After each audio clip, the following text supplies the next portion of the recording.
Hello बच्चों, आज का जो हमारा लेक्चर है वो है इंटेंसिटी ऑफ ग्रेविटेशनल फील्ड। बच्चों, इंटेंसिटी ऑफ ग्रेविटेशनल फील्ड को ग्रेविटेशनल फील्ड इंटेंसिटी भी बोला जाता है, ठीक है। और इसे स्ट्रेंथ ऑफ ग्रेविटेशनल फील्ड भी बोला जाता है। देखो बच्चों, सबसे पहले हमें ये ग्रेविटेशनल फील्ड क्या होता है इसे समझना होगा, ठीक है। अब देखो बच्चों, कोई भी बॉडी हो सकती है, या प्लैनेट हो सकता है, या कोई अर्थ हो सकता है, लेकिन हमें उसे स्फेरिकल शेप का लेना है, ठीक है। जैसे सपोज करके ये हमारी अर्थ है, ठीक है। अब बच्चों, ये जो अर्थ होती है ना, अर्थ का अपना फील्ड होता है। फील्ड देखो कैसा, क्या मैं समझाना चाह रहा हूं, देखो इसे ध्यान से देखिए बच्चों। ये जो अर्थ है हमारी, अर्थ का अपना एक फील्ड है। अब फील्ड का मतलब क्या होता है बच्चों? फील्ड का मतलब होता है दायरा। दायरा, ठीक है। उसका अपना एक दायरा है, अपनी रेंज है उसकी, ठीक है। अब देखो, इस फील्ड का मतलब यह है बच्चों कि अगर मैं इस फील्ड के अंदर अगर किसी ऑब्जेक्ट को या किसी बॉडी को अगर यहां पे प्लेस कर देता हूं, तो ये अर्थ क्या करेगी, इस बॉडी पे फोर्स लगाएगी और इस बॉडी को जो है टूवर्ड सेंटर अपनी तरफ खींचने लग जाएगी, ठीक है। किसी भी बॉडी को इस फील्ड के अंदर आप किसी भी ऑब्जेक्ट को या किसी भी बॉडी को कहीं पे भी अगर प्लेस कर दोगे, रख दोगे, तो ये हमारी अर्थ क्या करेगी, इस बॉडी को अपनी तरफ टूवर्ड सेंटर, सेंटर की तरफ अपनी तरफ खींचने लग जाती है। मतलब टूवर्ड सेंटर इस पे फोर्स लगाती है। लेकिन शर्त यह है कि बॉडी जो है फील्ड के अंदर ही होनी चाहिए, ठीक है। देन वो बॉडी जो है क्या करेगी, फोर्स को एक्सपीरियंस करेगी, फील करेगी। लेकिन बच्चों, अगर हम किसी बॉडी को इस फील्ड के बाहर प्लेस कर देते हैं, यहां प्लेस कर देते हैं, यहां प्लेस कर देते हैं, देन क्या होता है, ये जो बॉडी है देन ये हमारे अर्थ इधर की तरफ मोशन नहीं करेगी, तब ये इधर की तरफ मोशन नहीं करेगी। एक्चुअल में हमारा जो अर्थ है, अर्थ जो है अगर हम किसी बॉडी को जो है इस फील्ड के बाहर भी प्लेस कर देते हैं ना, तो बाहर प्लेस करने पे भी हमारी अर्थ इस पे फोर्स तो लगाती है, लेकिन ये जो बॉडी होती है, ये बॉडी जो है उस फोर्स को एक्सपीरियंस नहीं करती है। अब अगर ये फोर्स को एक्सपीरियंस नहीं करेगी तो बॉडी जो है इस डायरेक्शन में मोशन भी नहीं करेगी। होता क्या है कि अगर हम किसी भी बॉडी को फील्ड के अंदर रखेंगे तो बॉडी इधर फॉल करने लग जाती है, इधर टूवर्ड सेंटर फॉल करने लग जाती है। लेकिन फील्ड के बाहर रखेंगे तो फील्ड के बाहर रखने पे भी हमारी अर्थ उस पर फोर्स तो लगाती है, लेकिन वो बॉडी जो है फोर्स को एक्सपीरियंस नहीं करती है। फोर्स एक्सपीरियंस नहीं करने का मतलब बच्चों ये है कि वो बॉडी अब यहीं पे रहेगी, वो फॉल नहीं करेगी, इधर अर्थ की तरफ फॉल नहीं करेगी, ठीक है। यहीं पे फ्लोट होती रहेगी, ठीक है। अब देखो होता क्या चीज है, इतना आपको समझ में आ गया फील्ड के बारे में। हमें क्या करना है बच्चों, ये जो फील्ड है ना, इसी फील्ड का तो स्ट्रेंथ कैलकुलेट करना है, मतलब इंटेंसिटी कैलकुलेट करनी है, ग्रेविटेशनल फील्ड की इंटेंसिटी कैलकुलेट करनी है। अब देखो, जैसे हमारा ये अर्थ है ना, अर्थ का अपना एक फील्ड है। तो बच्चों, जैसे मैं यहां पे अगर कोई ऑब्जेक्ट बना देता हूं, मान लो ये कोई ऑब्जेक्ट है, स्पेरिकल शेप का कोई ऑब्जेक्ट है, तो इसका भी बच्चों अपना कोई ना कोई फील्ड होगा, ठीक है। इसका भी क्या होगा, अपना कोई ना कोई फील्ड होगा। बच्चों, फील्ड हर ऑब्जेक्ट का होता है, चाहे उसका कुछ साइज ऐसा भी हो, इसका भी अपना फील्ड होगा। लेकिन स्पेरिकल हम इसलिए ले रहे हैं ताकि टॉपिक आसान रहे, ठीक है। देखो, स्पेरिकल अगर होगा तो उसका फील्ड भी मैंने ऐसे सर्कुलर बना रखा है। वैसे हमारी अर्थ स्पेरिकल शेप की तो होती नहीं है, ठीक है, तो उसका फील्ड ऐसे सर्कुलर भी नहीं होगा, लेकिन हमने यहाँ पे अर्थ को जो है स्पेरिकल कंसीडर कर रखा है, इसीलिए उसका फील्ड भी मैंने ऐसे बना रखा है, ठीक है। वो इतना समझ में आ गया। अब देखो बच्चों, होता क्या है कि ये जो हमारा फील्ड है ना, ये जो फील्ड दिखा रहा है, ये तो हमारी अर्थ है, ये तो हमारी अर्थ है। तो बच्चों, ये जो फील्ड होता है ना, जैसे जैसे हम ऊपर ऊपर जाते रहते हैं तो ये फील्ड जो होता है वीक वीक होने लग जाता है, ये वीक होने लग जाता है ऊपर जाने पे। इसीलिए तो हमें उसकी फील्ड की स्ट्रेंथ को कैलकुलेट करना है, इंटेंसिटी को कैलकुलेट करना है, समझ लो। अब देखो, जैसे समझो, ऐसे समझो, मान लो ये एक पॉइंट है, यहाँ पे मैंने 1 kg की बॉडी रखी है, और एक पॉइंट ये है, यहाँ पे भी मैंने 1 kg की बॉडी रखी है। तो होगा क्या बच्चों, ये दोनों की दोनों बॉडी क्या करेंगे, नीचे की तरफ फॉल करेंगी। ये भी 1 kg की है, ये भी 1 kg की है। लेकिन बच्चों, ये वाली जो बॉडी है ना, ये इस सेंटर से, अर्थ के सेंटर से जो है क्लोज है, और ये वाली जो बॉडी अर्थ के सेंटर से बहुत दूर है।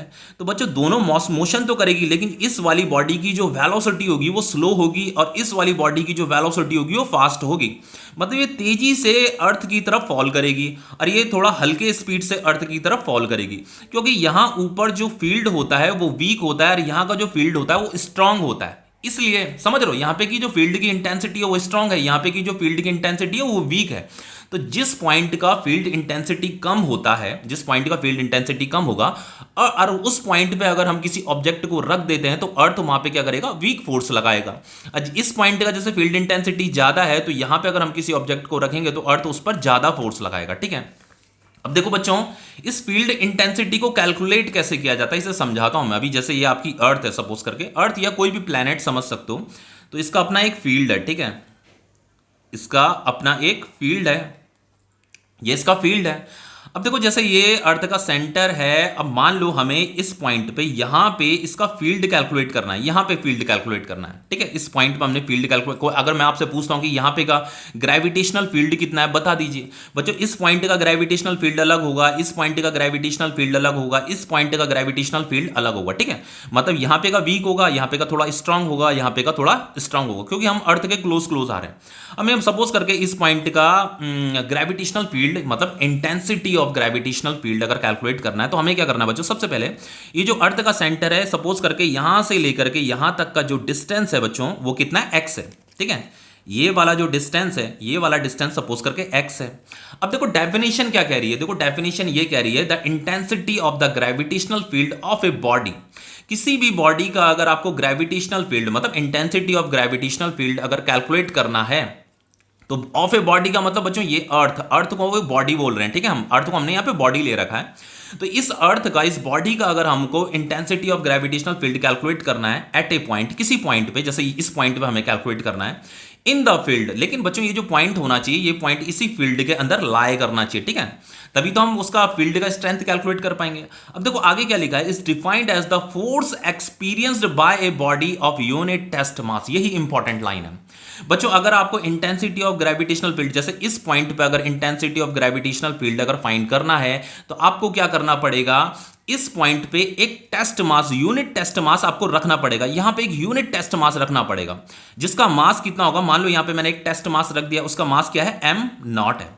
अब देखो सबसे पहले बच्चों मैं बताता हूं आपको कि ये यूनिट टेस्ट मास का मतलब क्या होता है। देखो बहुत सी बुकों में इसे इमेजिनरी मास भी बोला गया है, बहुत सी बुकों में इसे इमेजिनरी मास भी बोला गया है बच्चों। यूनिट मास का मतलब तो वैसे 1 kg होता है, लेकिन यूनिट मास का मतलब बहुत छोटा सा मास भी होता है, बहुत छोटा मास। क्योंकि बच्चों छोटा मास हमें इसलिए लेना पड़ रहा है क्योंकि हमें क्या करना है, इस पॉइंट का फील्ड इंटेंसिटी कैलकुलेट करना है। इसीलिए इस पॉइंट का बच्चों हमें इस पॉइंट पे एक बहुत छोटा सा मास रखना है, एक यूनिट टेस्ट मास बोला गया है इसे। टेस्ट मास मतलब एक इमेजिनरी मास है बच्चों। यहां पे ये जो मास होगा इसे टेस्ट मास इसलिए भी बोला गया है बच्चों, यूनिट टेस्ट मास का मतलब आप ऐसे समझ लीजिए, इतना छोटा मास है, इतना छोटा मास है जो आपको आंखों से भी नहीं दिखाई देने वाला। लेकिन यहां पे क्वेश्चन ये अराइज होता है कि हमें ये छोटा सा टेस्ट मास यहां पे क्यों रखना पड़ रहा है। देखो बच्चों बताता हूं क्यों रखना पड़ रहा है। देखो जैसे मैंने आपको बताया था कि ये जैसे अर्थ है, जैसे ये मान लो ये आपकी अर्थ है, ठीक है। तो इस अर्थ का अपना एक फील्ड है, ठीक है, समझ रहे हो, ध्यान से देखना इसे। अब बच्चों मान लो यहां पे का मुझे फील्ड इंटेंसिटी कैलकुलेट करना है, जैसे यहां पे का मुझे कैलकुलेट करना था फील्ड इंटेंसिटी। अब मैं कह रहा हूं कि यहां पे आपको एक छोटा सा टेस्ट मास रखना। अब छोटे से टेस्ट मास की जगह में मान लो मैं यहां पे इस पॉइंट पे एक बड़ा मास रख देता हूं, बड़ा मास रख दिया। अब बच्चों बड़ा मास रखने से पता क्या होगा, इस बॉडी का भी तो अपना एक फील्ड होगा, इसका भी तो अपना एक फील्ड होगा। हर बॉडी का बच्चों क्या होता है, अपना एक फील्ड होता है। जैसे हमारी अर्थ का अपना एक ये वाला फील्ड है, तो अगर मैं यहाँ पे बड़ी बॉडी रख दूंगा तो उसका भी अपना एक फील्ड होगा। तो ये बड़ी बॉडी रखने से क्या होगा, हमारी जो अर्थ का जो फील्ड है बच्चों वो डिस्टर्ब हो जाएगा। क्या हो जाएगा, डिस्टर्ब हो जाएगा। और हमें तो सिर्फ और सिर्फ अपनी ये जो बॉडी है ना, ये जो अर्थ है, इसका फील्ड कैलकुलेट करना है, उस फील्ड की इंटेंसिटी कैलकुलेट करनी है। इसीलिए हमने यहाँ पे जो है एक यूनिट टेस्ट मास मतलब बहुत छोटा टेस्ट मास हमने यहाँ पे रखा हुआ है, जो हमें आंखों से भी नहीं दिखाई देने वाला, इतना छोटा आप समझ सकते हो। तो ये जो टेस्ट मास है ये इतना छोटा है कि बच्चों इसका जो फील्ड होगा ना वो ऑलमोस्ट जीरो होगा। मैंने आपको क्या बताया था, हर बॉडी का अपना अपना फील्ड होता है, लेकिन बॉडी अगर बहुत छोटी बहुत ही छोटी अगर डॉट पार्टिकल की होगी, इससे भी ज्यादा छोटी डॉट भी, जैसे आपको आंखों से दिख रहा है डॉट, तो इससे भी छोटा बच्चों, तो उसका जो फील्ड होगा वो क्या होगा, ऑलमोस्ट जीरो। मतलब इसका कहने का मतलब यूनिट टेस्ट मास का मतलब ये है बच्चों कि हमें इतना छोटा मास लेना है कि उसका जो फील्ड होगा वो ऑलमोस्ट जीरो होना चाहिए, ये है कहने का मतलब। इसीलिए इसे इमेजिनरी टेस्ट मास भी बोला गया है। बहुत सी बुकों में इसे इमेजिनरी वर्ड से भी इमेजिनरी वर्ड का भी इस्तेमाल किया गया है, ठीक है। अब हमने यहां पे एक इमेजिनरी टेस्ट मास रख दिया। अब बच्चों हमें क्या करना है, अगर इंटेंसिटी, इस पॉइंट का अगर इंटेंसिटी ग्रेविटेशनल फील्ड निकालना है तो उसके लिए हमें क्या करना है, फोर्स डिवाइडेड बाय m0। यहां पे जो मैंने मास रखा है उसका मास कितना है, m0 है। अब देखो इंटेंसिटी कैसे फाइंड करेंगे, F अपॉन m0, यही फॉर्मूला है। अभी बताता हूं, देखो इसे आगे कैसे सॉल्व करेंगे, ये तो बेसिक जनरल फॉर्मूला है, ठीक है। अभी इसे आगे सॉल्व भी करेंगे। अब देखो बच्चों ये जो टेस्ट मास है, इस पे हमारी अर्थ क्या करेगी, इस पे ग्रेविटेशनल फोर्स लगाएगी टुवर्ड्स सेंटर, अपने सेंटर की तरफ इसे खींचेगी ना, तो यहां पे कितना फोर्स लगेगा, बच्चों प्रीवियस लेक्चर में मैंने आपको न्यूटन सेकंड लॉ के बारे में पढ़ाया था। प्रीवियस लेक्चर तो आपका एक्सलेशन ड्यू टू ग्रेविटी था, लेकिन उससे पहले वाला लेक्चर जहाँ, सॉरी न्यूटन सेकंड लॉ बोल रहा हूं मैं, न्यूटन लॉ ऑफ ग्रेविटेशन के बारे में बताया था। तो न्यूटन लॉ ऑफ ग्रेविटेशन के बारे में मैंने क्या बताया था आपको कि जैसे मान लो ये बॉडी है, एक ये बॉडी है, तो ये बॉडी क्या करती है, एक दूसरे को क्या करती रहती है, अपनी तरफ खींचती रहती है। ये अट्रैक्टिव फोर्स होता है जिसे ग्रेविटेशनल फोर्स बोलते हैं। तो जितने फोर्स से ये बॉडी से अपनी तरफ खींचेगी, मान लो एफ फोर्स से खींच रही है, तो ये बॉडी भी से अपनी तरफ एफ फोर्स से खींचेगी। तो ये जो फोर्स होता है बच्चों जी, मान लो इसका मास m1 है, इसका मास m2 है, तो इन दोनों मास को हमें मल्टीप्लाई करना है डिवाइडेड बाय, मान लो इस सेंटर से इस सेंटर का जो डिस्टेंस है वो r है, ठीक है। ये जो सेंटर है, ये सेंटर, इसका डिस्टेंस आ रहा है, तो इसका स्क्वायर करना पड़ता है। यही क्या होता है, हमारा ग्रेविटेशनल फोर्स होता है। तो यहां पे क्या लग रहा है बच्चों, इसमें क्या लग रहा है, ग्रेविटेशनल फोर्स लग रहा है, ये वाला ग्रेविटेशनल फोर्स।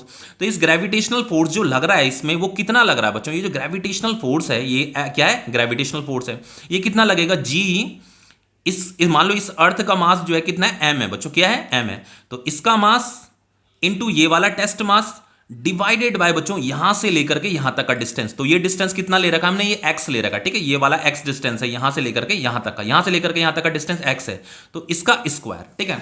यही तो आपका ग्रेविटेशनल फोर्स होता है, जी m1 m2 अपॉन r का स्क्वायर, जो इन दोनों का डिस्टेंस है उसका स्क्वायर करना पड़ता है। तो इन दोनों का जो डिस्टेंस है वो x है, तो उसका हमने स्क्वायर कर दिया। ये इसका ग्रेविटेशनल फोर्स है, इस टेस्ट मास पे लग रहा है इतना ग्रेविटेशनल फोर्स। अब देखो इस फॉर्मूले को अगर मैं यहां पे लिख देता हूं, जी ये आपका अर्थ का मास है, या जो भी ये बॉडी है उसका मास है, ये टेस्ट मास है, डिवाइडेड बाय क्या हो जाएगा बच्चों, एक्स स्क्वायर अपॉन ये क्या है, एम नॉट है। अब इसे आगे सॉल्व कीजिए, आई इज इक्वल टू हो जाएगा आपका G am not divided by M not x square. देखो बच्चों ये एम नॉट से एम नॉट कट गया।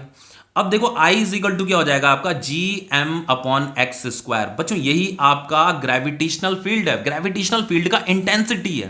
बच्चों एक और चीज बताता हूं, जैसे मैंने यहाँ पे इंटेंसिटी ऑफ ग्रेविटेशनल फील्ड को I से डिनोट कर रखा है, पर बहुत सी बुकों में इसे E से भी डिनोट कर रखा है, ठीक है। E is equal to G M upon X square. तो कंफ्यूज मत होना, हो सकता है आपकी स्कूल में जो टीचर है इसे E से डिनोट कर रहे हो, ठीक है। तो इसे I से भी डिनोट किया जाता है, E से भी डिनोट किया जाता है, ठीक है। तो मैंने यहाँ पे I से इसे डिनोट कर रखा है। देखो बच्चों इस फॉर्मूले को ध्यान से देखो, इस फॉर्मूले में जो हमने यहाँ पे जो टेस्ट मास रखा था ना, मैंने आपको क्या बोला था, ये एक इमेजिनरी मास है। तो जब हमने ये टेस्ट मास रखा था, टेस्ट मास देखो वो जो टेस्ट मास है वो क्या है, एम नॉट है। लेकिन इस फॉर्मूले में टेस्ट मास आया ही नहीं है, क्योंकि बच्चों जो हमें इंटेंसिटी कैलकुलेट करनी है ना, वो इस पॉइंट की करनी थी। इस पॉइंट मतलब एक खाली जगह, ये जो खाली जगह है यहाँ पे जो एक पॉइंट है, यहाँ पे अर्थ का जो फील्ड है वो हमें कैलकुलेट करना था। इसीलिए हमने क्या किया, उसे कैलकुलेट करने के लिए हमने एक टेस्ट मास रख दिया जो बहुत छोटा टेस्ट मास था, ठीक है। तो इस तरीके से उसे कैलकुलेट किया कि उस एम नॉट मास पे जो फोर्स लग रहा है, इन दोनों को डिवाइड कर दिया, उससे हमें इंटेंसिटी का पता चल जाता है। इंटेंसिटी हमें क्या बताता है, इंटेंसिटी से हमें यह पता चल रहा है बच्चों कि हमारी जो अर्थ है वो इस पॉइंट पे कितना फोर्स लगा रही है, इस खाली जगह पे कितना फोर्स लगा रही है। बच्चों हमारी जो अर्थ होती है ना, जैसे यहाँ पे ये पॉइंट है, तो इधर भी क्या कर रही है, फोर्स लगा रही है, यहाँ पे भी टूवर्ड सेंटर फोर्स लगाती रहती है, ऐसे टूवर्ड सेंटर फोर्स लगाती रहती है, ऐसे टूवर्ड सेंटर फोर्स लगाती रहती है। ये फोर्स हमेशा अवेलेबल रहता है। अब मैंने यहाँ पे बॉडी रखूंगा तो ये फोर्स क्या करेगा, उसे खींचने लग जाएगा। यहाँ पे कोई बॉडी रखूंगा तो ये फोर्स से खींचने लग जाएगा। ये फोर्स हमेशा यहाँ पे मौजूद रहेगा, इस फील्ड में मौजूद रहेगा। उसी को हम क्या बोलते हैं बच्चों, इंटेंसिटी बोलते हैं। खाली जगह पे इस खाली जगह में, इस पॉइंट पे जो लग रहा है ना, जो इंटेंसिटी है, उसे एफ अपॉन एम नॉट से मतलब रिप्रेजेंट करते हैं। अब बच्चों ये एम नॉट तो यहाँ पे आया नहीं है, तो इसी को क्या बोलते हैं, इंटेंसिटी बोलते हैं। अगर आपको इस पॉइंट की मान लो यहां से लेकर के यहां तक का डिस्टेंस एक्स है, और इस पॉइंट की इंटेंसिटी मतलब ग्रेविटेशनल फील्ड। इंटेंसिटी का मतलब बच्चों ग्रेविटेशनल फील्ड भी, आप इसे जस्ट ग्रेविटेशनल फील्ड भी बोल सकते हो, आप इसे इंटेंसिटी ऑफ ग्रेविटेशनल फील्ड भी बोल सकते हो, आप इसे ग्रेविटेशनल फील्ड इंटेंसिटी भी बोल सकते हो, आप इसे स्ट्रेंथ ऑफ ग्रेविटेशनल फील्ड भी बोल सकते हो। इतनी सारी चीजें बता दी, ठीक है, ताकि आपको कंफ्यूजन ना हो, ठीक है। तो ये आपका ग्रेविटेशनल फील्ड ही है, समझ में आ गया इतना। अब देखो बच्चों इससे आगे हम क्या करेंगे, देखो इतना तो आपको समझ में आ गया। अब देखो इसे वेक्टर फॉर्म में भी लिखा जा सकता है। अब हम इसे वेक्टर फॉर्म में कैसे लिखेंगे, देखो I इज इक्वल टू, अगर इंटेंसिटी बच्चों, इंटेंसिटी एक वेक्टर क्वांटिटी है, तो जैसे इस पॉइंट पे इंटेंसिटी की डायरेक्शन क्या होगी, इस तरफ होगी, ठीक है। ये एक वेक्टर क्वांटिटी, हमेशा याद रखना है, जो इंटेंसिटी होती है बच्चों, intensity is a vector quantity. इतना समझ में आ गया बच्चों। अब देखो बच्चों इसे हमें वेक्टर फॉर्म में भी लिखना होगा, तो इस इंटेंसिटी का फॉर्मूला तो यही है आपका, लेकिन इसे वेक्टर फॉर्म में कैसे लिखा जाता है, देखो वेक्टर फॉर्म। वेक्टर फॉर्म में कैसे लिखा जाता है, आई इंटेंसिटी, इसके ऊपर ऐसे वेक्टर का साइन लगाइए, जी एम अपॉन एक्स का स्क्वायर, और यहां पे यूनिट वेक्टर भी हमें पुट करना पड़ेगा, ठीक है, यूनिट वेक्टर, और यहां पे माइनस साइन भी आता है। बहुत से बच्चे इसी से कंफ्यूज हो गए होंगे, कुछ तो घबराने भी लगे होंगे, अब ये क्या चीज आ गई। कुछ नहीं है बच्चों, बहुत सिंपल है, देखो अभी बताता हूं आपको। देखो बच्चों, एक चीज मैंने आपको बताई थी, जैसे ये आपकी एक्स एक्सिस है, ये आपकी वाई एक्सिस है। दूसरे पेज में बताता हूं, जैसे आपकी ये एक्स एक्सिस है, ये आपकी वाई एक्सिस है। बच्चों ये जो एक्स एक्सिस होती है, ये जो वाई एक्सिस होती है, मान लो यहाँ पे मैंने कोई बॉडी रखी हुई है, इसमें मैंने इधर फोर्स लगाया, ये एफ फोर्स लगाया, मान लो मैंने ये 3 न्यूटन का फोर्स लगाया। अब मुझसे बोला गया कि जो एफ इजिकल टू 3 है, इसे वेक्टर फॉर्म में लिखो। तो वेक्टर फॉर्म में कैसे लिखूंगा मैं इसे, एफ इजिकल टू ये 3, और बच्चों फोर्स किधर लग रहा है, इस डायरेक्शन में, एक्स एक्सिस की डायरेक्शन में लग रहा है। तो ये वाली जो डायरेक्शन होती है बच्चों, इसे आई कैप से डिनोट किया जाता है, ठीक है, आई कैप से डिनोट किया जाता है। तो अगर मैं फोर्स के ऊपर वेक्टर का साइन लगा देता हूं, तो ये वेक्टर फॉर्म है इसका। तो वेक्टर फॉर्म में क्या होता है, हमें मैग्नीट्यूड भी लिखना होता है, उसकी डायरेक्शन भी रिप्रेजेंट करनी होती है। वेक्टर क्या होता है, वेक्टर के पास क्या होता है, मैग्नीट्यूड भी होता है, डायरेक्शन भी होता है। तो ये क्या है, उसका यूनिट वेक्टर है। जैसे आई कैप, जे कैप, के कैप, ये क्या होते हैं, आपके यूनिट वेक्टर होते हैं, ये डायरेक्शन को रिप्रेजेंट करते हैं। तो मुझे अगर इसका वेक्टर फॉर्म लिखना है, तो मुझे क्या करना पड़ेगा, ये जो मैग्नीट्यूड है, इस मैग्नीट्यूड को तो लिखना ही पड़ेगा, लेकिन यहां पे यूनिट वेक्टर भी पुट करना पड़ेगा, ठीक है। यूनिट वेक्टर क्या है, डायरेक्शन है। ये यूनिट वेक्टर आपका आई कैप भी हो सकता है, जे कैप भी हो सकता है, के कैप भी हो सकता है, ठीक है, कुछ ना कुछ होगा। ये डायरेक्शन को रिप्रेजेंट कर रहा है।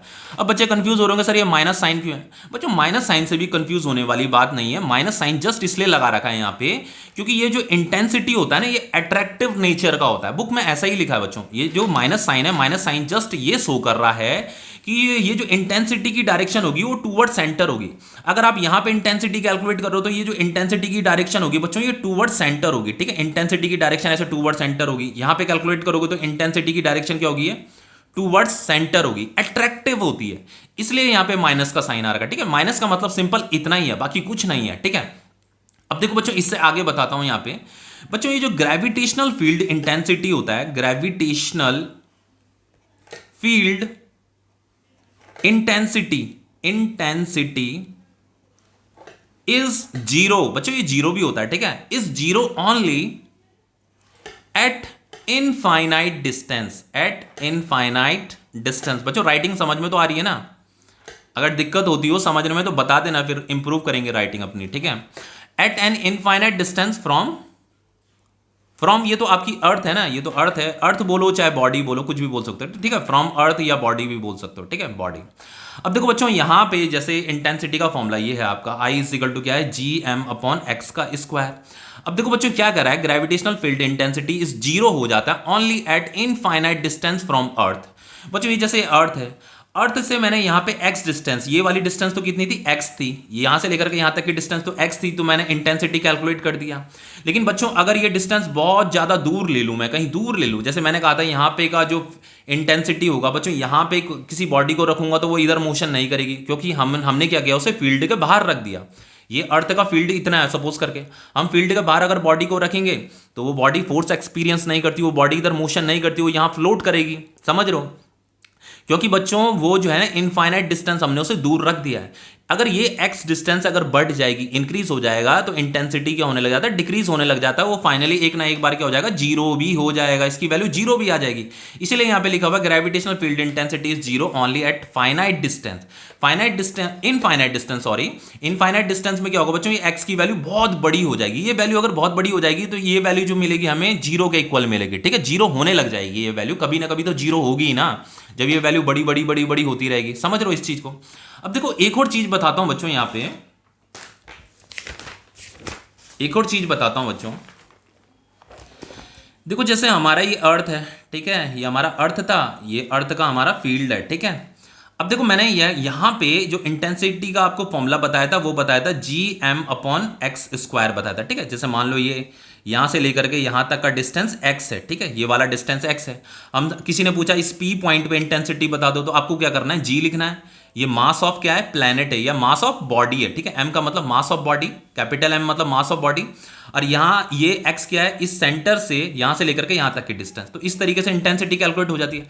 लेकिन बच्चों अगर सरफेस में, अगर मैं सरफेस पे इंटेंसिटी कैलकुलेट करूं, on the surface of earth, earth के सरफेस पे इंटेंसिटी कितना होगा बच्चों, on the surface of earth gravitational field intensity कितना होगा, बच्चों ये अर्थ है, अर्थ का सरफेस तो ये है। अगर मैं जैसे यहां पे जब मैं इंटेंसिटी कैलकुलेट कर रहा था इस पॉइंट पे, तो इस फॉर्मूले का मैंने यूज किया, ठीक है। अब अगर यहां पे मुझे इंटेंसिटी कैलकुलेट करनी पड़ी, यहां पे मान लो इस पॉइंट पे, तो ये वाली जो डिस्टेंस होगी यहां से लेकर के यहां तक की डिस्टेंस मुझे लेनी पड़ेगी, वो क्या है, रेडियस ऑफ प्लैनेट है। इस प्लैनेट मान लो अर्थ का रेडियस। तो बच्चों अब देखो इंटेंसिटी इस पॉइंट पे मुझे कैलकुलेट करनी, मान लो इस पी पॉइंट पे कैलकुलेट करनी, तो इसे कैसे कैलकुलेट करूंगा मैं इंटेंसिटी। बच्चों इंटेंसिटी का फॉर्मूला यही है ना, जी लिखना है, ये यूनिवर्सल ग्रेविटेशनल कांस्टेंट होता है, ये मास ऑफ प्लैनेट होगा, इस प्लैनेट का मास डिवाइडेड बाय बच्चों यहां से यहां तक का डिस्टेंस लेंगे। फिर हम अगर यहां का आप इंटेंसिटी कैलकुलेट कर रहे हो, ग्रेविटेशनल फील्ड इंटेंसिटी, तो यहां से लेकर के यहां तक का डिस्टेंस लोगे, तो वो क्या हो जाएगा, आपका रेडियस ऑफ अर्थ हो जाएगा। तो ये हो जाएगा आर का स्क्वायर, यहां पे एक्स का स्क्वायर था क्योंकि यहां से लेकर के यहां तक का डिस्टेंस का स्क्वायर क्या था। अब ये वाला पॉइंट है तो यहां से लेकर के यहां तक के डिस्टेंस का हम स्क्वायर करेंगे। तो सरफेस में, अर्थ के सरफेस में इंटेंसिटी इतना होता है। अब देखो प्रीवियस लेक्चर में बच्चों मैंने आपको एक्सेलरेशन ड्यू टू ग्रेविटी के बारे में बताया था। मैंने आपको बताया था कि जो एक्सेलरेशन ड्यू टू ग्रेविटी होता है, जिसे हम जी से डिनोट करते हैं, उसका ग्राउंड में on the surface of earth, earth के सरफेस पे जो एक्सेलरेशन ड्यू टू ग्रेविटी होता है बच्चों, उसका फॉर्मूला भी यही होता है, G M upon R square. याद आ रहा है, मैंने आपको बताया था कि जैसे ये अर्थ है, अर्थ के सरफेस पे, ये सेंटर है, अर्थ के सरफेस पे जो जी की वैल्यू होती है वो क्या होती है, G M upon R square होती है। यहां से लेकर के यहां तक का डिस्टेंस मान लो आर है, अरे ये तो यूनिवर्सल ग्रेविटेशनल कांस्टेंट है, ये मास ऑफ प्लैनेट है, मतलब मास ऑफ अर्थ है।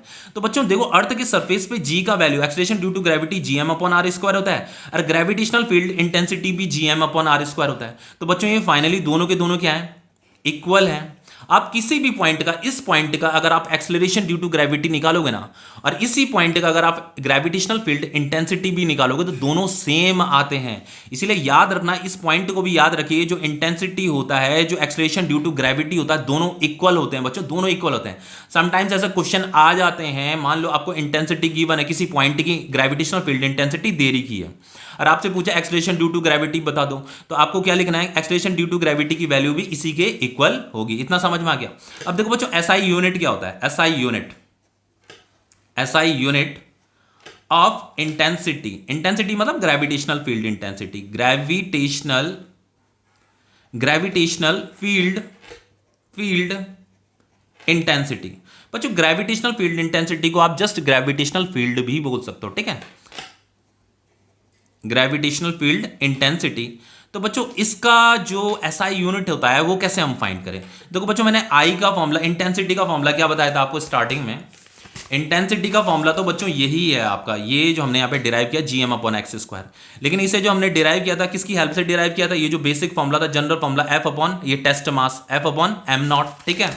तो जैसे सपोज करके अगर मैं यहाँ पे एफ अपॉन एम नॉट लिखता हूँ, तो बच्चों मुझे क्या करना है, ये जो आपका ग्रेविटेशनल फील्ड इंटेंसिटी है, इसका एसआई यूनिट बताना है। तो बच्चों फोर्स को किस में मीजर किया जाता है, न्यूटन में मीजर किया जाता है। मास को किस में मीजर किया जाता है, केजी में मीजर किया जाता है। तो ये क्या हो जाएगा आपका, न्यूटन पर केजी हो जाएगा। तो बच्चों यही क्या है, इंटेंसिटी का एसआई यूनिट है। लेकिन बच्चों इंटेंसिटी का एसआई यूनिट एक और होता है, पता क्या होता है, इंटेंसिटी का जो एसआई यूनिट होता है वो मीटर पर सेकंड स्क्वायर भी होता है बच्चों, मीटर पर सेकंड स्क्वायर भी होता है। ये दोनों, ये जो इंटेंसिटी का एसआई यूनिट ये भी है, ये भी है। अब आप सोच रहे होंगे ये क्यों हो गया बच्चों, ये इंटेंसिटी किसके इक्वल होता है, एक्सेलरेशन ड्यू टू ग्रेविटी के इक्वल होता है, इसका एसआई यूनिट क्या होता है, मीटर पर सेकंड स्क्वायर होता है। समझ में आ रहा है, ठीक है, इतना समझ में आया। देखो इसे प्रूफ भी कर लेते हैं। जैसे इंटेंसिटी इज इक्वल टू क्या है, एफ अपॉन एम नॉट है। तो फोर्स का फॉर्मूला क्या होता है बच्चों, एम इंटू, ये जो फोर्स होता है, फोर्स का फॉर्मूला क्या है, मास इंटू एक्सेलरेशन होता है ना एक्सेलरेशन। चलो जी भी लिख सकते हैं हम इसे, जी, चलो ए ही लिख लो, acceleration divided by M naught. अब मास को किस में मीजर करते हैं बच्चों, केजी में मीजर करते हैं। एक्सेलरेशन को मीटर पर सेकंड स्क्वायर में मीजर करते हैं, और इस मास को किस में मीजर करते हैं, केजी में मीजर करते हैं। तो केजी से केजी कट जाएगा, ये कितना आ गया, मीटर पर सेकंड स्क्वायर आ गया ना। इसीलिए तो मैंने बोला जो इंटेंसिटी होता है बच्चों, इंटेंसिटी को न्यूटन पर केजी में भी मीजर किया जाता है और मीटर पर सेकंड स्क्वायर में भी मीजर किया जाता है। दोनों इसकी एसआई यूनिट होते हैं, ठीक है। ये नॉलेज के लिए बता रहा हूं बच्चों, ये काम ही आती हैं ये सारी चीजें, ओके। तो अब देखो बच्चों, अब इसके कुछ न्यूमेरिकल कर लेते हैं, ठीक है। चलो न्यूमेरिकल करते हैं हम।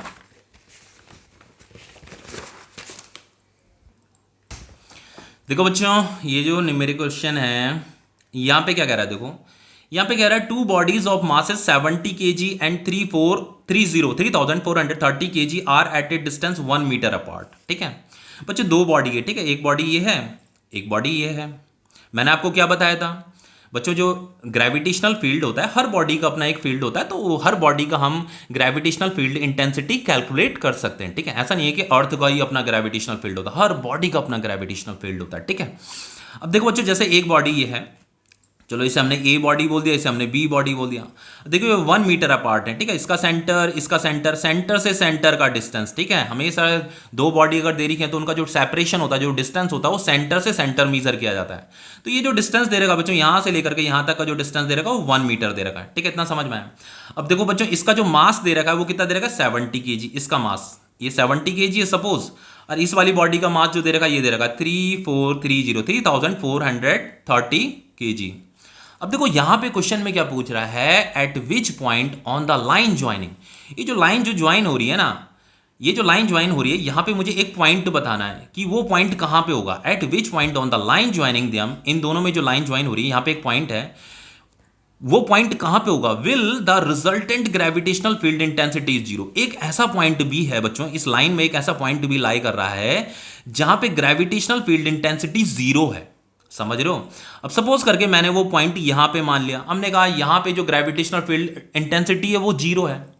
अब देखो बच्चों क्या होगा, सबसे पहले देखो वो 0 कैसे होगा। वो 0 देखो बच्चों, ये वाला जो बॉडी है, ये वाले बॉडी का जो इंटेंसिटी होगा उसका डायरेक्शन इस तरफ होगा, और ये वाली जो बॉडी होगी उसका इंटेंसिटी का डायरेक्शन इस तरफ होगा। समझ रहे हो ना, मैंने स्टार्टिंग में ही तो बताया था आपको, जो इंटेंसिटी की डायरेक्शन होती है वो टूवर्ड सेंटर होती है। ये देखो ये इंटेंसिटी है, इंटेंसिटी आपकी क्या है, एक वेक्टर क्वांटिटी है, वेक्टर क्वांटिटी है ना, intensity is a vector quantity, तो इसके पास डायरेक्शन होगी। तो यहां पे ये जो खाली जगह, ये जो पॉइंट है, इस पॉइंट पे जो इंटेंसिटी होगी, इंटेंसिटी हमेशा किधर होगी बच्चों, टूवर्ड सेंटर होगी। उसकी डायरेक्शन बॉडी का जो सेंटर है ना उसकी तरफ होती है, टूवर्ड सेंटर होती है। अब देखो बच्चों, तभी तो हमने यहाँ पे सेंटर सेंटर को ज्वाइन किया था। अब ये जो बॉडी, इसका भी अपना एक फील्ड होगा, तो इसका जो फील्ड है, मान लो इसका फील्ड इतना बड़ा है, इसका भी अपना एक फील्ड होगा, तो इसके फील्ड के अंदर एक पॉइंट लाई कर रहा है। तो यहां ये बॉडी का जो इंटेंसिटी की डायरेक्शन होगी वो इस तरफ होगी, और इस बॉडी की वजह से जो यहां पे इंटेंसिटी होगी, मतलब ग्रेविटेशनल फील्ड इंटेंसिटी होगी, वो इस तरफ होगी, उसकी डायरेक्शन।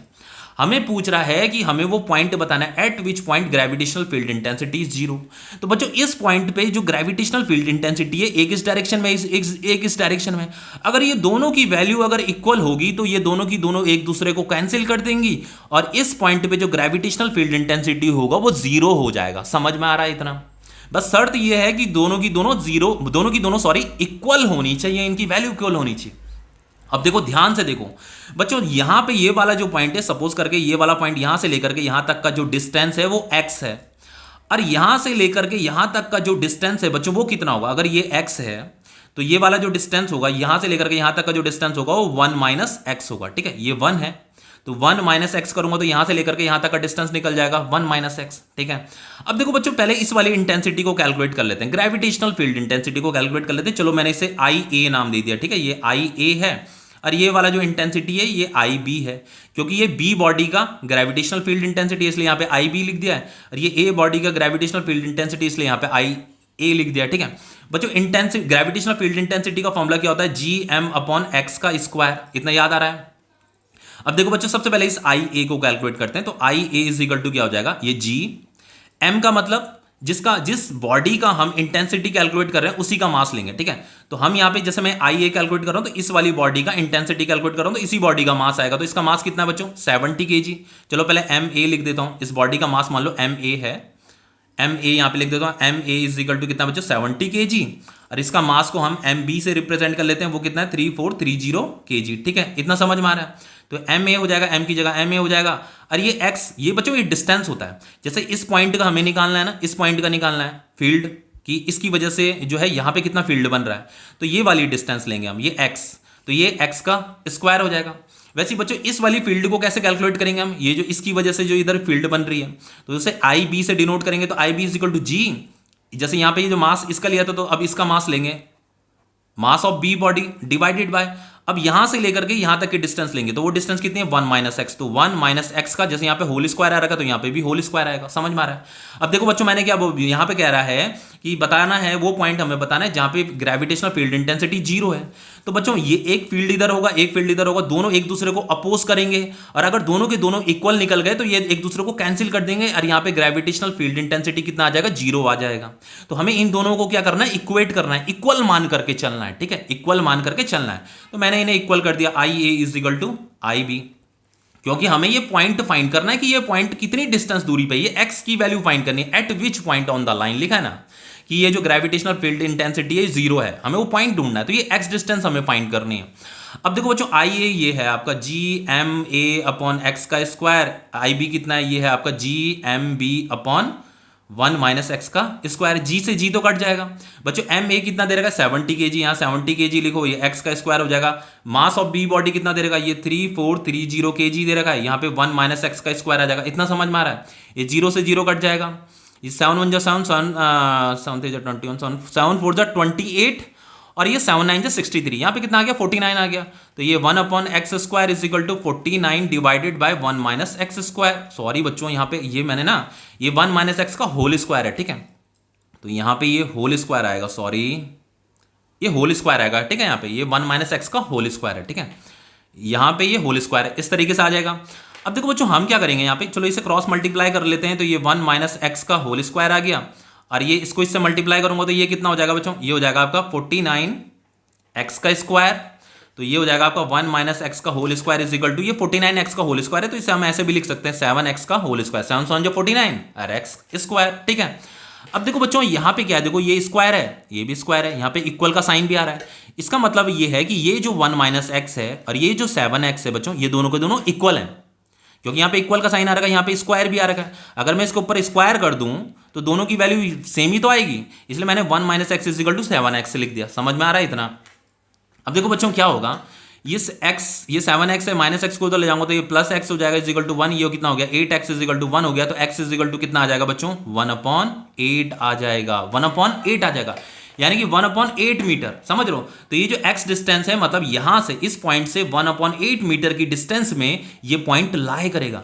अब इस वाली डिस्टेंस को भी निकाल लेते हैं कि यहां से कितनी डिस्टेंस पे ये पॉइंट लाई कर रहा है, तो इसकी वैल्यू कितनी है बच्चों, 1 माइनस एक्स, तो 1 माइनस एक्स कितना आएगा, 1 माइनस एक्स की वैल्यू कितनी फाइंड की थी, ये 1/8 फाइंड की थी, तो यहाँ पे 1/8 आ जाएगा, तो यहाँ पे 8 एलसीएम आ गया, 1 8 8, यहाँ 8 आएगा -1, तो ये कितना आ गया 7/8 आ गया। तो ये वाला जो डिस्टेंस है, ये वाला डिस्टेंस 1/8 है, ये वाला जो डिस्टेंस है ये 7/8 है, ठीक है, समझ में आया। तो ये क्वेश्चन आपका कंप्लीट हो गया। अब देखो नेक्स्ट क्वेश्चन कराता हूँ। देखो नेक्स्ट क्वेश्चन भी आपका बहुत इंपॉर्टेंट है। यहाँ पे कह रहा है टू मासेस दे रखे हैं, एक का मास इतना दे रखा है, एक का मास इतना दे रखा है, are at a distance 5 metre apart, ठीक है। तो बच्चों दो मास है यहाँ पे, मान लो एक बॉडी ये है, एक मास ये है, और एक बॉडी ये है, एक मास ये है, ठीक है, और ये जो है 5 मीटर अपार्ट है, यहां से लेकर के यहां तक का डिस्टेंस 5 मीटर अपार्ट है, ठीक है। ये ए पॉइंट है और ये बी पॉइंट है, तो ये जो ए बी है, ए बी की वैल्यू कितनी दे रही है 5 मीटर, ठीक है। 5 मीटर की डिस्टेंस में दो बॉडी रखी हुई है, तो इस बॉडी का जो मास है, चलो इसे एम ए बोल देते हैं, इसका जो मास दे रखा है बच्चों 1600 kg दे रखा है। इस बॉडी का जो मास दे रखा है, जहां ये बी पॉइंट जो है इसका मास दे रखा है 900 kg, ठीक है, समझ में आ रहा है। अब देखो बच्चों यहां पे लिखा है calculate the gravitational field intensity, हमें फील्ड इंटेंसिटी कैलकुलेट करनी है एट ए पॉइंट, कोई पॉइंट है, वो पॉइंट जो है 4 मीटर की डिस्टेंस पे फ्रॉम 1600 kg मास से 4 मीटर की डिस्टेंस पे, और जो है 3 मीटर की डिस्टेंस में फ्रॉम द 900 kg मास। तो बच्चों ये वाला जो मास है ये तो 1600 kg है और ये आपका 900 kg है, तो कह रहा है एक पॉइंट कहीं पे लाई कर रहा है, ठीक है, एक पॉइंट कहीं पे लाई कर रहा है, और वो जो पॉइंट है इस 1600 kg मास से जो है उसकी जो डिस्टेंस है बच्चों कितनी देरी के 4 मीटर, ठीक है। तो ये वाली जो डिस्टेंस है वो 4 मीटर है, और 900 kg मास से वो जो पॉइंट है, ये वाला जो पॉइंट है ये कहाँ लाई कर रहा है, कितनी डिस्टेंस पे लाई कर रहा है बच्चों, ये जो डिस्टेंस दे रही है, ये वाली जो डिस्टेंस ये दे रही है 3 मीटर, ठीक है, देखा मैंने, देखो 3 मीटर फ्रॉम 900 kg, ये 900 kg है, तो इससे 3 मीटर की दूरी पे एक पॉइंट लाई कर रहा है, और ये 4 मीटर की डिस्टेंस पे, 4 मीटर की डिस्टेंस पे वो पॉइंट, देखो 1600 kg के मास से, मास जो है उससे 4 मीटर की डिस्टेंस पे भी वो पॉइंट लाई कर रहा है, ठीक है, 4 मीटर ये पॉइंट लाई कर रहा है। अब पूछ रहा है हमें यहाँ पे ये जो पॉइंट है हमें बताना है calculate the gravitational field intensity at A point, इस पॉइंट का हमें ग्रेविटेशनल फील्ड इंटेंसिटी निकालना है। तो बच्चों ये वाला जो मास होगा, ये वाला क्या करेगा, यहाँ पे जो फील्ड इंटेंसिटी होगा उसका डायरेक्शन इस तरफ होगा, और इस मास की वजह से जो फील्ड इंटेंसिटी होगा उसका डायरेक्शन इस तरफ होगा। समझ में आ रहा है इतना? मैंने आपको क्या बताया था, जो फील्ड इंटेंसिटी होता है उसे आई से डिनोट करते हैं। जो ग्रेविटेशनल फील्ड इंटेंसिटी होता है वो एक वेक्टर क्वांटिटी होता है। उसकी जो डायरेक्शन होती है बच्चों टूवर्ड्स सेंटर होती है, इस बॉडी के सेंटर की तरफ होगी। तो इसकी डायरेक्शन इधर होगी, इसकी डायरेक्शन इधर होगी। समझ में आ रहा है इतना? तो चलो इस फील्ड इंटेंसिटी को मैंने आई ए बोल दिया, इस फील्ड इंटेंसिटी को मैंने आई बी बोल दिया, क्योंकि बच्चों ये जो फील्ड इंटेंसिटी है इस ए बॉडी की वजह से फील्ड, और ये वाला जो फील्ड है ये बी बॉडी की वजह से ये फील्ड। ठीक है, अब देखो इंटेंस ग्रेविटेशनल फील्ड इंटेंसिटी का फॉर्मूला क्या होता है, जी एम अपॉन एक्स का स्क्वायर। इतना समझ में आ रहा है? ठीक है, तो देखो ये फॉर्मूला सबसे पहले ऐसे करते हैं, इस आई ए को फाइंड करते हैं। आई ए कैसे फाइंड करेंगे? देखो आई ए मतलब ये जो ए बॉडी है, इस ए बॉडी की वजह से जो यहाँ पे जो फील्ड बन रहा है, जो फील्ड है उस फील्ड की वैल्यू हम कैलकुलेट कर रहे हैं। ठीक है, तो आई ए इज इक्वल टू क्या हो जाएगा, जी एम, ये मास है तो इस वाली बॉडी का मास आएगा। ठीक है, ये एम ए डिवाइडेड बाय, बच्चों ये एक्स का मतलब क्या होता है, डिस्टेंस, इस पॉइंट की इस अर्थ इस बॉडी के सेंटर से डिस्टेंस। तो ये वाली डिस्टेंस कितनी देर की, 4 मीटर हमें गिवन है। ठीक है, तो ये 4 का स्क्वायर हो जाएगा। समझ में आ रहा है इतना? तो बच्चों ये आई ए फाइनली इज इक्वल टू क्या हो जाएगा, ये हो जाएगा आपका जी एम ए कितना देगा बच्चों, 1600। तो यहाँ पे आ जाएगा आपका 1600 डिवाइडेड बाय 4, 4 जा कितना होता है बच्चों, 16। तो ये आपका यहाँ पे 100 आ जाएगा। तो ये जो आई ए आ रहा है बच्चों कितना आ रहा है, ये 100 इंटू जी के इक्वल आ रहा है। अब देखो इस आई बी को भी क्या कैलकुलेट कर लेते हैं, मतलब इस बी बॉडी की वजह से जो यहाँ पे का जो ग्रेविटेशनल फील्ड इंटेंसिटी है उसे मैं आई बी बोल रहा हूँ। ठीक है, तो ये जो आई बी हो जाएगा बच्चों उसका फॉर्मूला हो जाएगा आपका G mass of B body divided by यहाँ पे का हम इंटेंसिटी फाइंड कर रहे हैं ये वाला, तो यहाँ से लेकर के यहाँ तक का जो डिस्टेंस है वो कितना है, 3 है। ठीक है, तो ये 3 का स्क्वायर हो जाएगा। इतना समझ में आ रहा है? तो ये फाइनली ये जो ग्रेविटेशनल फील्ड इंटेंसिटी है due to B body is equal to G mass of B body कितना दे देगा बच्चों, 900 kg। तो यहाँ पे 900 आएगा इंटू 900, 3 जा कितना होता है, 9 होता है। 9 से इसे काटो तो ये 100 आ गया, 100 इंटू जी 100 जी। तो आई बी कितना आ गया बच्चों, 100 जी आ गया। इतना समझ में आ गया? अब देखो बच्चों एक चीज बताता हूं मैं आपको, इंपॉर्टेंट चीज। देखो बच्चों यहां से लेकर के यहां तक का डिस्टेंस कितना दे रखा था, ये 5 मीटर दे रखा था। यहां से लेकर के यहां तक का डिस्टेंस कितना देगा, 4 मीटर, ये 3 मीटर। कभी भी आपके सामने अगर ऐसा कोई ट्रायंगल होगा ना जिसकी साइड 5 मीटर, 3 मीटर या 4 मीटर होगी, तो बच्चों ये राइट एंगल ट्रायंगल होता है। ये क्या होता है, राइट एंगल ट्रायंगल। आप इसे पाइथागोरस थ्योरम से भी प्रूव कर सकते हो। पाइथागोरस थ्योरम देखो ये क्या है आपका, 5 का whole square is equal to 4 का होल स्क्वायर प्लस 3 का होल स्क्वायर। तो देखो ये 5 5 जा 25, 4 4 जा 16, 3 3 जा 9। तो ये 25 इज इक्वल टू कितना आ गया, 25। तो इसका मतलब क्या है, ये राइट एंगल ट्रायंगल है। इसका मतलब यहाँ पे क्या बन रहा है, ये 90 डिग्री का एंगल बन रहा है। अब देखो यहाँ पे क्या करेंगे, देखो मैं बताता हूँ आपको। देखो मुझे इस वाले हमें क्या करना है बच्चों, यहाँ पे फाइंड क्या करना है, calculate the gravitational field intensity at A point. इस पॉइंट की ग्रेविटेशनल फील्ड इंटेंसिटी निकालनी है। तो एक फील्ड तो ये है, एक फील्ड ये है, तो हमें यहाँ पे रिजल्टेंट निकालना है, रिजल्टेंट फील्ड इंटेंसिटी निकालना है, मतलब नेट फील्ड इंटेंसिटी निकालना है। तो इसे कैसे निकालेंगे बच्चों? देखो बच्चों मैंने आपको वेक्टर के चैप्टर में एक चीज बताई थी। देखो इसका मैं एक शॉर्ट तरीका बताता हूं फिर उसे एक्सप्लेन करूंगा। देखो कैसे इसे कैलकुलेट करेंगे बच्चों, हमें ग्रेविटेशनल फील्ड इंटेंसिटी निकालना है। ग्रेविटेशनल फील्ड इंटेंसिटी देखो अगर जैसे यहां पे फील्ड इंटेंसिटी दे रही है ना, इनमें 90 डिग्री का एंगल बन रहा है, तो अगर यहां पे का आपको ग्रेविटेशनल फील्ड इंटेंसिटी निकालना है तो उसके लिए आपको क्या करोगे, ऐसे अंडर रूट बनाना है और यहां पे ये जो आई ए का स्क्वायर करना है प्लस आई बी का स्क्वायर करना है। लेकिन बच्चों इस फॉर्मूले का यूज हम सिर्फ और सिर्फ तब करते हैं जब इन दोनों, ये जो फील्ड इंटेंसिटी है और ये जो फील्ड इंटेंसिटी है, इनमें अगर 90 डिग्री का एंगल बनता है तो सिर्फ और सिर्फ तब यूज करते हैं। हर जगह यूज नहीं करते, सिर्फ तब यूज करते हैं जब 90 डिग्री का एंगल बनता है। बच्चों मैंने आपको जब वेक्टर का चैप्टर पढ़ाया था वहां पे मैं बताता नहीं था कि मान लो ये एक बॉडी है, इस पे इधर आप F1 फोर्स लगा रहे हो, इधर आप F2 फोर्स लगा रहे हो, मान लो इनमें 90 डिग्री का एंगल बन रहा है, तो जो रिजल्टेंट फोर्स होगा, जो नेट फोर्स होगा ना, नेट फोर्स कैसे कैलकुलेट करेंगे, अंडर रूट F1 का स्क्वायर प्लस F2 का स्क्वायर। लेकिन इस फॉर्मूले को हम सिर्फ तब यूज करते हैं जब यहाँ पे 90 डिग्री का एंगल बन रहा हो। अब ये भी आपका एक वेक्टर क्वांटिटी है, ये भी आपका एक वेक्टर क्वांटिटी है, इनमें 90 डिग्री का एंगल भी बन रहा है। तो सेम इसी फॉर्मूले की हेल्प से हम इसे भी फाइंड कर सकते हैं, इंटेंसिटी को, इसका स्क्वायर प्लस इसका स्क्वायर, बस 90 डिग्री का एंगल होना चाहिए इन दोनों में। ठीक है, अब देखो फाइनली क्या होगा, यहाँ से अंडर रूट आया, आई ए मैंने कितना कैलकुलेट किया था, 100 इंटू जी, तो यहाँ पे 100 जी का ये क्या हो जाएगा, होल स्क्वायर, और ये क्या हो जाएगा बच्चों, ये भी आपका इसकी वैल्यू भी 100 जी का होल स्क्वायर। इतना समझ में आ रहा है? तो अब देखो बच्चों इससे आगे हम क्या करेंगे, देखो यहां पे होगा आपका, देखो यहां पे कॉमन लेंगे, यहां पे मैंने ये 100 जी का होल स्क्वायर है ना, इसे मैंने कॉमन ले लिया तो यहाँ पे क्या आ जाएगा 1 + 1, ये कॉमन लिया तो यहाँ पे ये 1 आएगा, फिर ये 1 आएगा, ठीक है, इतना समझ में आ रहा है।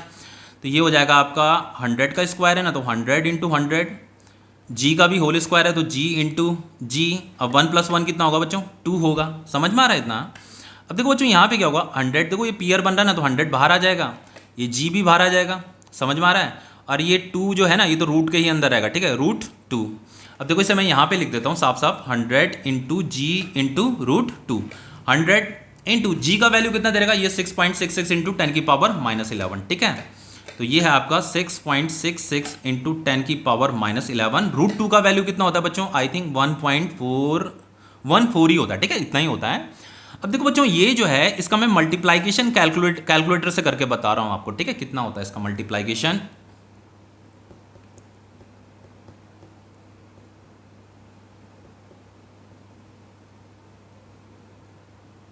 बच्चों ये आ रहा है आपका 941.7 × 10⁻11, ठीक है।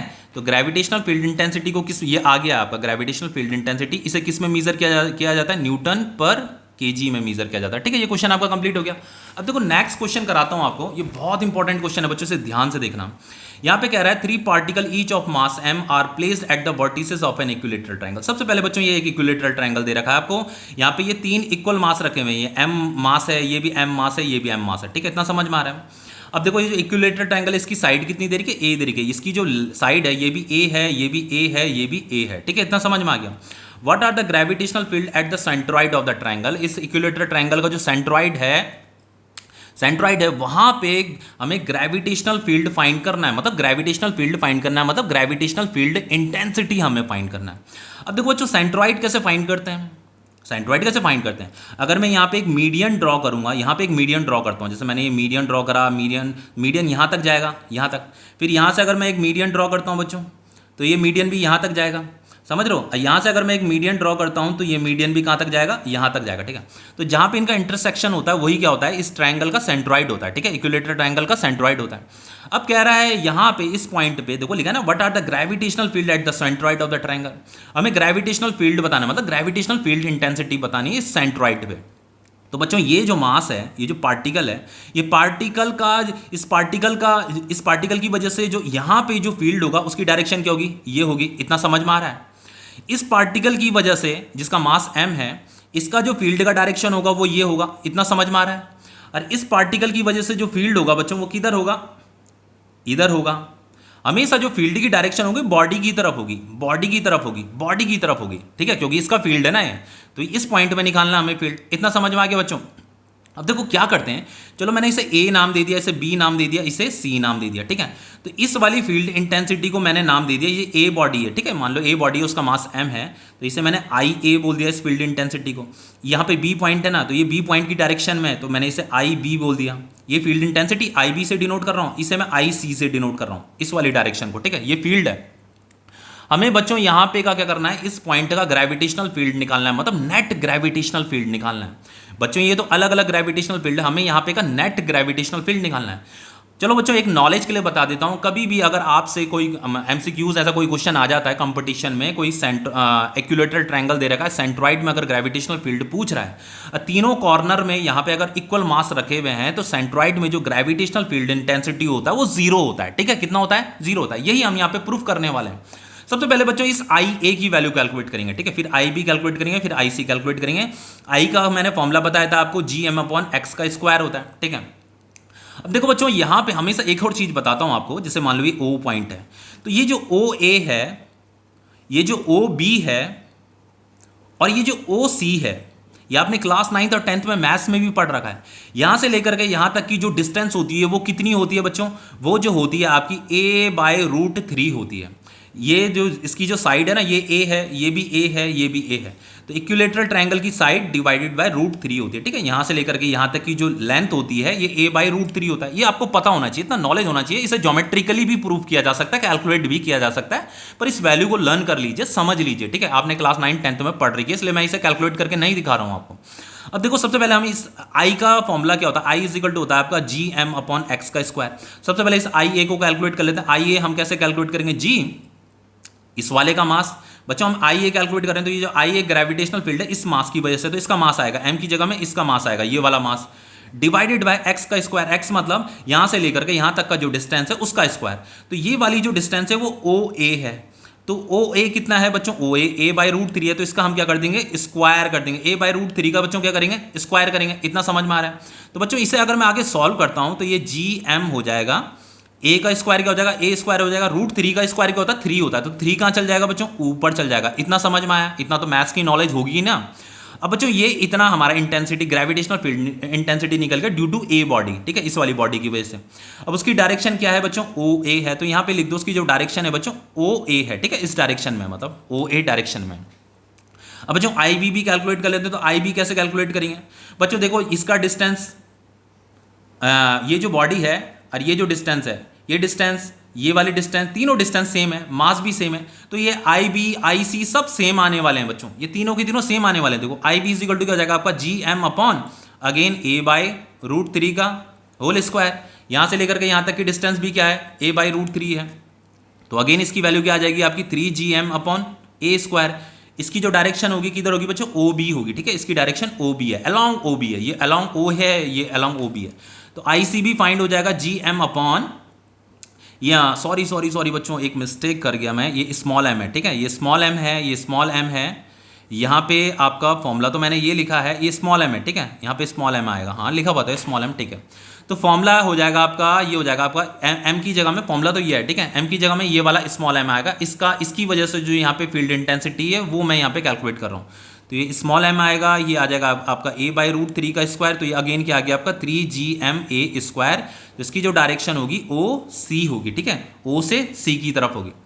अब हमें क्या पूछ रहा है, what are the gravitational field at the centroid of the triangle, यहाँ पे हमें नेट ग्रेविटेशनल फील्ड फाइंड करना है बच्चों। अब देखो इसे कैसे फाइंड करेंगे, देखो बच्चों बताता हूँ, देखो इस फिगर को मैं दोबारा यहाँ पे बना रहा हूँ, देखो एक इस डायरेक्शन में था, एक इस डायरेक्शन में था, एक इस डायरेक्शन में था, ये आपका intensity gravitational field intensity due to C body, ये वाली जो सी पॉइंट पे जो बॉडी थी, ठीक है, ये आपका आई बी है और ये आपका आई ए है। इतना समझ में आ रहा है। अब देखो बच्चों हमें यहाँ पे कंपोनेंट बनाने पड़ेंगे, हमें अगर मुझे इसका रिजल्टेंट निकालना है ना तो मुझे इसके कंपोनेंट बनाने पड़ेंगे। मुझे यहाँ पे इस पॉइंट पे बताना है, इस पॉइंट पे बताना है कि ग्रेविटेशनल फील्ड इंटेंसिटी कितना है इस सेंट्रॉइड में। तो मैंने यहाँ पे एक एक्स एक्सिस बनाई, ये आपकी एक्स एक्सिस है और ये मैंने वाई एक्सिस बना दी। ध्यान से देखना बच्चों, बहुत इंपॉर्टेंट क्वेश्चन है, कॉम्पिटिटिव क्वेश्चन है आपका, ठीक है। अब देखो बच्चों मुझे ये जो ग्रेविटेशनल फील्ड हैं इनकी डायरेक्शन इधर इधर है, इनके कंपोनेंट बनाने हैं। लेकिन बच्चों बहुत इंपॉर्टेंट चीज़ बताने वाला हूँ, बच्चों को एक कंफ्यूजन रहता है कि सर हम कैसे डिसाइड करें कि हमें किसके कंपोनेंट बनाने किसके नहीं बनाने। तो हमेशा याद रखना बच्चों, जैसे ये जो वेक्टर जिस वेक्टर की डायरेक्शन एक्स और वाई की तरफ होती है ना उसके कंपोनेंट नहीं बनाए जाते हैं, और जिस वेक्टर की डायरेक्शन एक्स और वाई की तरफ नहीं होती उसके कंपोनेंट बनाए जाते हैं। जैसे ये वाला जो इंटेंसिटी है, ये वाला जो वेक्टर है ना बच्चों, ये इंटेंसिटी जो है ग्रेविटेशनल फील्ड इंटेंसिटी, इसकी डायरेक्शन वाई की तरफ है तो इसके कंपोनेंट हम नहीं बनाएंगे। लेकिन ये वाला जो इंटेंसिटी है ग्रेविटेशनल फील्ड है, इसकी डायरेक्शन ना तो एक्स की तरफ है ना तो वाई की तरफ है, इसकी भी ना तो एक्स की तरफ है ना तो वाई की तरफ है, एक्स तो इधर है, तो हम इसके कंपोनेंट बनाएंगे। तो इसका एक कंपोनेंट इधर एक्स की डायरेक्शन में बनेगा, एक कंपोनेंट इधर वाई की डायरेक्शन में बनेगा, समझ रहे हो, वाई के अपोजिट बनेगा, इधर बनेगा, मतलब ये जो वैल्यू है इन दोनों के ही अंदर लाई करेगी, ये वाला जो ग्रेविटेशनल है ये इन दोनों के अंदर लाई करेगा, ठीक है। अब देखो बच्चों क्या करते हैं, देखो ये वाला जो एंगल होता है ना, ये वाला एंगल ये 120 डिग्री होता है, ये भी आपका 120 होता है, ये भी 120 डिग्री होता है, समझ रहे हो। 120 इंटू 3 कितना हो जाएगा 360 डिग्री। तो अगर ये बच्चों ये अगर आपका 120 डिग्री है तो ये कितना होगा बच्चों, ये आपका 60 डिग्री होगा, समझ में आ रहा है।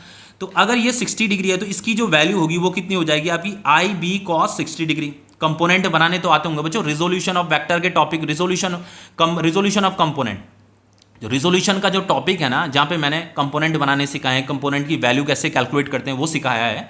वो मैंने कितने बार ये टॉपिक आपको, मतलब कितने बार मैंने टॉपिक आपको समझाया कि कंपोनेंट की वैल्यू कैसे फाइंड करते हैं। तो ये जो कंपोनेंट है इस कंपोनेंट की वैल्यू क्या होगी, इस आई बी को यहाँ पे लिखना है और ये जो 60 डिग्री के सामने कॉस लिख देना है बस। इस वाले कंपोनेंट की जो वैल्यू होगी बच्चों वो होगी आई बी साइन 60 डिग्री। अब देखो इसके भी हमें कंपोनेंट बनाने पड़ेंगे, तो इसका एक कंपोनेंट इस डायरेक्शन में बनेगा, एक कंपोनेंट इस डायरेक्शन में बनेगा। तो इसका ये देखो यहाँ पे भी 60 डिग्री का एंगल बन रहा है, तो ये वाला जो कंपोनेंट होगा इसकी जो वैल्यू होगी इसका कंपोनेंट, ठीक है। देखो इसका कंपोनेंट तो मैंने ये फाइंड कर दिया, अब इसका कंपोनेंट भी फाइंड करना, तो यहाँ पे आई ए लिखेंगे, कॉस 60 डिग्री लिखेंगे, समझ रहे हो, आई ए और ये वाला 60 डिग्री और कॉस लिखना है।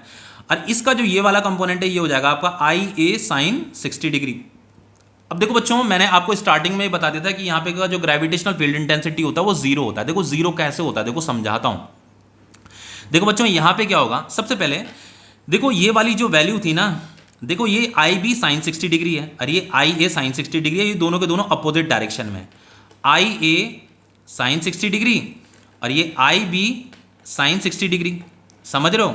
साइन 60 डिग्री की वैल्यू क्या होती है बच्चों, 1/2 होती है, और साइन 60 डिग्री की वैल्यू क्या होती है, 1/2 होती है। बच्चों ये दोनों के दोनों इक्वल हैं, पता है क्यों, क्योंकि आई ए की वैल्यू भी कितनी है, इतनी है, आई बी की वैल्यू भी कितनी है, सेम है, इन दोनों की वैल्यू भी सेम है, यहाँ पे 1/2 भी है, तो दोनों का मैग्नीट्यूड क्या है, आई ए साइन 60 डिग्री, आई बी साइन 60 डिग्री, दोनों की वैल्यू सेम है, दोनों अपोजिट डायरेक्शन में भी है, तो दोनों एक दूसरे को क्या कर देंगे, कैंसिल कर देंगे। तो यहाँ पे का इस डायरेक्शन का जो ग्रेविटेशनल फील्ड था वो तो जीरो हो जाएगा। अब बच्चों एक ये, अब ये रह जाते हैं, एक ये रह जाता है, एक ये रह जाता है। तो बच्चों आई सी तो किधर है, ऊपर की तरफ है, और ये देखो ये दो कंपोनेंट है, एक इस वाले का कंपोनेंट, एक इस वाले का कंपोनेंट, एक तो आई बी साइन 60 डिग्री है, एक तो आई बी कॉस 60 डिग्री है, और एक प्लस आई ए कॉस 60 डिग्री है। अब इनको मैंने प्लस क्यों किया, क्योंकि दोनों का सेम डायरेक्शन है और ये ऊपर है, ठीक है। तो इसकी वैल्यू और इन दोनों की वैल्यू क्या होगी, सेम होगी। जब ये दोनों की सेम होगी तो ये एक दूसरे को क्या कर देंगे, कैंसिल कर देंगे। तो देखो बच्चों, आई सी की वैल्यू कितनी थी, देखो आई सी की वैल्यू ये थी, इसे प्रूफ करना है कि ये दोनों के दोनों इक्वल हैं, ठीक है, तभी तो ये एक दूसरे को कैंसिल करेंगे। तो आई सी की वैल्यू ये थी बच्चों 3gm, ये स्मॉल m है, ठीक है, divided by A square. I B की वैल्यू कितनी थी बच्चों, आई बी की वैल्यू भी यही है आपकी 3gm/a का स्क्वायर, ये कॉस 60 डिग्री की वैल्यू 1/2 होती है, इसकी वैल्यू भी क्या होती है 3gm/a स्क्वायर, कॉस 60 डिग्री की वैल्यू क्या होती है बच्चों 1/2 होती है, ठीक है, समझ में आ रहा है। तो यहाँ पे आ गया आपका 3gm/a square is equal to, अगर मैं ये 3gm, ठीक है, 3gm divided by A square common ले लूंगा तो यहाँ पे 1/2 प्लस 1/2 आ जाएगा। तो बच्चों 1/2 प्लस 1/2 क्या होता है, 1 होता है, ठीक है। तो ये फाइनली ये अगर 1 है, ये अगर 1 है तो इसको मैं इनटू करूंगा तो यही वैल्यू मिलेगी मुझे। तो ये बच्चों ये प्रूफ तो हो गया। देखो जैसे मैं साफ साफ पेज में लिख देता हूँ, बहुत से बच्चों को कन्फ्यूजन रहता है कि सर क्या कर रहे हो ये। देखो बच्चों, एक तो ये वैल्यू है 3gm/a का स्क्वायर इज इक्वल टू, एक ये है आपका 3gm/a का स्क्वायर, ये 1/2 प्लस 1/2 क्या होता है, 1 होता है, ठीक है, इंटू 1। तो ये दोनों के दोनों क्या आ गए, इक्वल आ गए, मतलब ये और ये क्या है, इक्वल है। तो ये क्या करेंगे, एक दूसरे को कैंसिल कर देंगे, सब एक दूसरे को कैंसिल कर रहे हैं। तो यहाँ पे का जो बच्चों ग्रेविटेशनल फील्ड इंटेंसिटी आएगा सेंट्रॉइड में, वो कितना आएगा, 0 आएगा, ठीक है। तो ये क्वेश्चन आपका कंप्लीट हो गया, ओके।